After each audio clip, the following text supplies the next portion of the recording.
Hey guys, what's up? I'm back with some entrepreneurial tips for you. In the last edit that I did with the Corvette Z06, I was driving with Roy Deeks, and one of the things that we touched on in that video when we were on the road was business partnerships. And I shared some of my experiences with partnerships in the past. I want to talk a little bit about that in this video because I think there's some value in partnerships. They don't work for everybody. Let me tell you first of all what happened with me. I had two partnerships in my business lifetime in the past. The first one, it didn't work out simply because my partner was still working at another company and I was throwing all my time and resources into the venture that we were creating. We had a verbal agreement as a 50-50 arrangement, so we would co-create the business, I guess. And I was the one really taking all the risk because I didn't have a steady paycheck anywhere else. I was essentially the entrepreneur in the business, and I threw all of my time at creating value for customers and growing the business, and I did a lot of the work. And on the flip side of things, he was working in another company and he'd be in the office there, and he did apply some of his time and resources to building our business, but he wasn't contributing 100% of his effort and attention on the new business. He was spending a considerable amount of time where he was collecting his paycheck. So that's why that partnership didn't work out. Eventually, after a year, I got really frustrated, and if I was paying myself $4,000 a month, let's say, he was also taking out the equivalent amount out of the business, but he was not putting 100% of his time into the business. And that's only going to go for so long before somebody gets tired of that shit, and that was me. So I basically sat him down. I said, look, man, I love this, what we're doing, what we're building, but I need you in it 100% of the time to help grow it. And he basically thought about it for a moment, and then he said, you know what, I think it's time for you to go. And I thought to myself, all right, I will then. Okay, so I continued doing what I was doing, but on my own this time, and that was my solo start.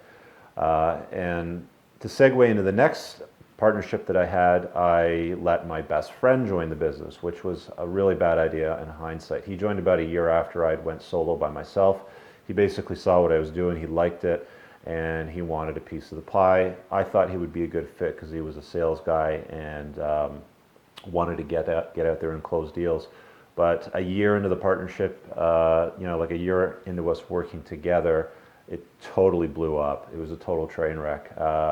Long and short of it is, we're not friends anymore. We don't talk. There was a lawsuit that was involved, two other people, and a whole lot of backstabbing. So I ended up just basically, at that point, deciding that I didn't want to take on any more partners.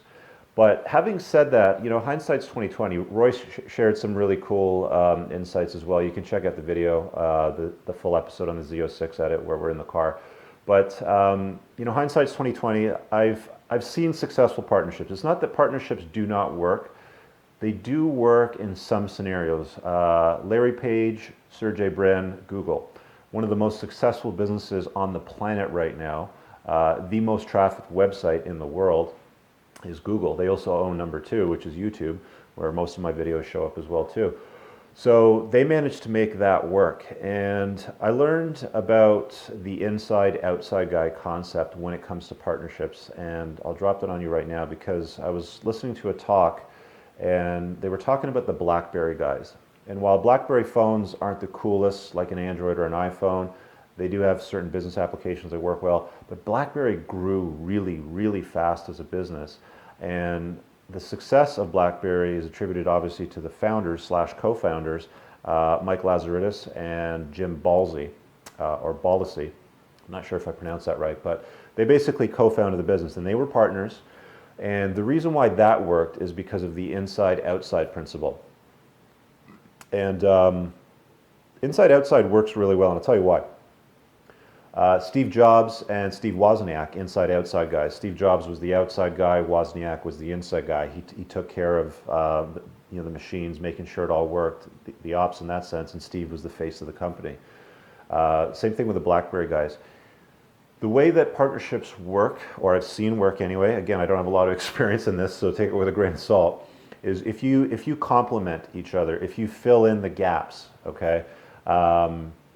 If there's a guy that's very social, that has sales connections, that knows how to meet and greet, wine and dine, close deals, shake hands, kiss babies, That's the outside guy. He's probably the extroverted guy.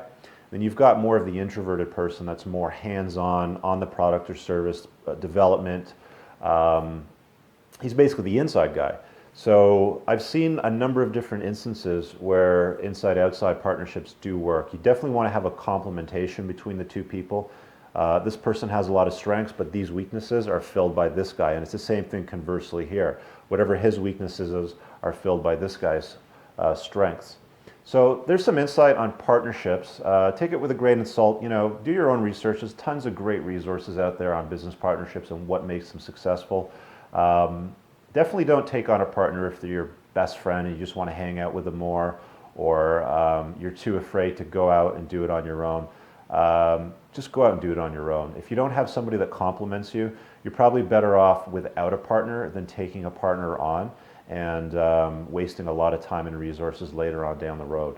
So there's your tips for today on partnership. You got any questions, just chuck them in the comments below. Again, subscribe to the channel if you haven't. If this is the first time viewing the video, give it a thumbs up if you like it. If you didn't, tell me what you didn't like. Throw a comment in the notes so I can keep producing content for you guys in Entrepreneurs in Cars. Check out the Facebook page if you haven't liked it yet either. Laters. Boom!